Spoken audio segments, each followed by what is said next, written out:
Hello and welcome back to the channel. Today we're going to talk about the side effects of Manuka honey.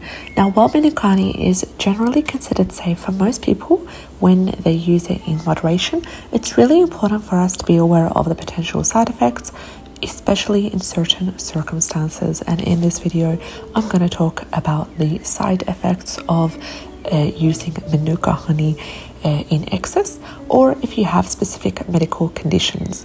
Now, starting with allergic reactions.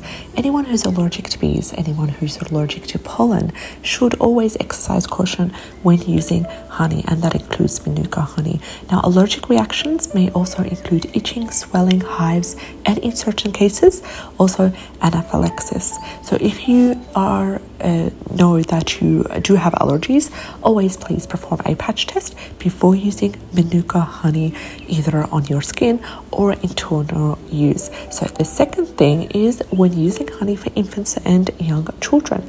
Now, honey, including Manuka honey, should absolutely not be given to infants under 12 months of age because of the risk of botulism, which is a rare but serious illness.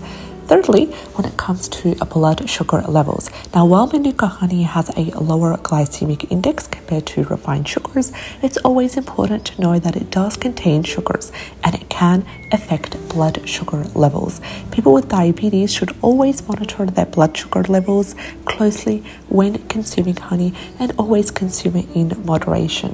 What about weight gain? Can it lead to weight gain? Now, excessive consumption of honey, including Manuka honey, may contribute to weight gain because of its calorie content and its sugar content as well. So what should we do here? Moderation is always key. So if you're taking Manuka honey to improve your immune system, to help with your general health, maybe taking a teaspoon a day on an empty stomach would be ideal. It will not lead to weight gain.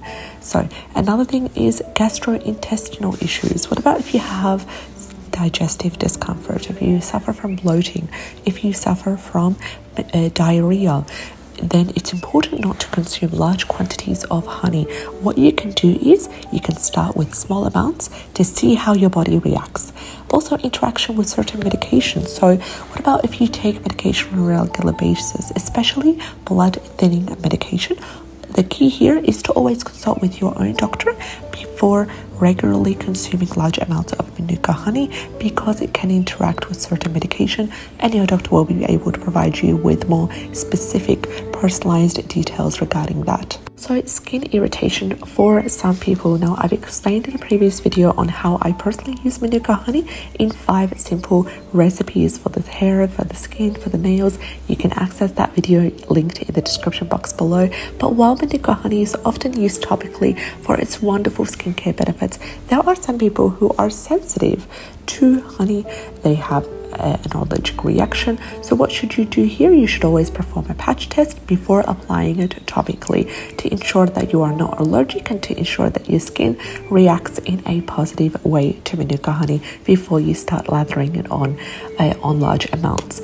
Also, the quality and purity is also important. We've discussed that in a specific video where I talked about the best type of Manuka honey to use and also the MGO and a couple of other precautions that you need to bear in mind or keep in mind when it comes to using the best type of Manuka honey for your specific purposes. So always ensure that you're using high quality, genuine Manuka honey to maximize its potential benefits and also minimize the risk of contaminants, because there are some low quality products that may not provide you with the expected therapeutic effects, and I've seen them on the store. So always opt for raw, unprocessed Manuka honey. Some people might fall into the mistake of purchasing processed Manuka honey or heated Manuka honey because of the lack of honey taste. Some people don't really enjoy the taste of honey, so they opt for the processed version. So do keep that in mind if you want to use it for its potential benefits as well.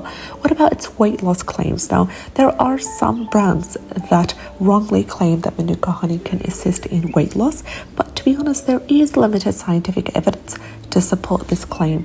And when you rely solely and only on honey for weight loss, this is not an effective way and it could lead to imbalances in your diet. So as with any other natural remedy here on the channel, it's always important to use it in moderation and be mindful of your own health conditions, and always consult with your healthcare